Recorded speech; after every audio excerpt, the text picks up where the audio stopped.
Municipal chairperson గా మండవ కృష్ణకుమారి విజయం సాధించారు. టీడీపీకి 15, వైసీపీకి అనుకూలంగా 3 ఓట్లు పట్టడంతో కృష్ణకుమారి విజయం సాధించినట్టు ప్రకటించారు. ఇక వైసీపీ నుంచి టీడీపీలోకి చేరి ఓటు వినియోగించుకున్న వారిని అనర్హులుగా పరిగణించాలని వైసీపీ సభ్యులు విజ్ఞప్తి చేశారు.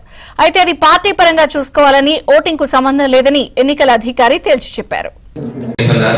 మొత్తం 18 మంది కౌన్సిలర్లు మరియు ఒక ఎక్స్ అఫీషియల్ మెంబర్ 19 మందికి గాను 15 మంది శ్రీమతి మండవ కృష్ణకుమారి గారికి తెలీపా వారు బలపరిచిన శ్రీమతి మండవ కృష్ణకుమారి గారికి అనుకూలంగా మద్దతుగా తమ చేతులు ఎత్తి ఉన్నారు.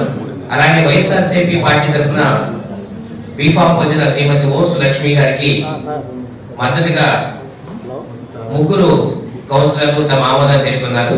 ఒకరు తటస్థంగా ఉన్నారు.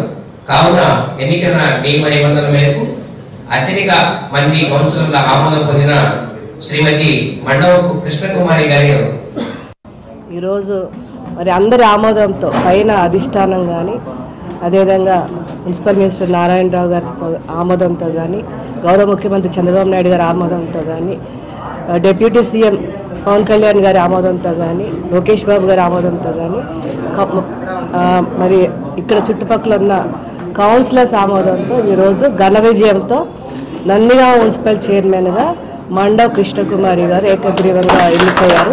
మరి మనస్ఫూర్తిగా మేము శుభాకాంక్షలు తెలియజేస్తున్నాం. అదేవిధంగా సహకరించిన ప్రతి ఒక్క కౌన్సిలర్కి కూడా పేరు పేర నేను మనస్ఫూర్తిగా ధన్యవాదాలు తెలియజేసుకుంటున్నాను అండి.